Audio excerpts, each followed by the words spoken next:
Welcome to Luca is a Billionaire, where the only thing I invest in is your answers.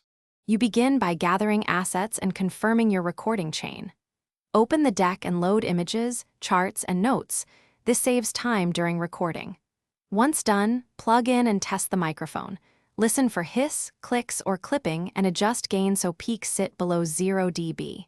Make sure your room is quiet, close windows, and mute notifications. You should also set slide timings roughly to match the spoken sections so you stay on pace when you record narration. Now record narration slide by slide, speaking naturally and following your notes. Use slideshow record slideshow, press record for each slide and pause between takes. If a slide has an error, re-record that slide only. This keeps audio levels consistent and saves editing time. Make sure to breathe quietly and keep a fixed distance to the mic so volume stays stable. Once a section is recorded, play it back and adjust timing or trim small pauses to tighten the flow before moving on. Finally, export your narrated presentation as a video and verify playback. Go to File, Export, Create a Video, choose resolution such as 1080p, and ensure recorded timings are included.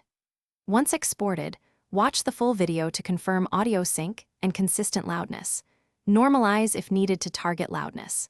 If you find a timing or audio glitch, re-record the individual slide or edit the waveform in an audio editor. Then replace the slide audio and export again. This targeted fix saves time and preserves most of your work. Thanks for watching and please subscribe. It's the best investment you'll ever make.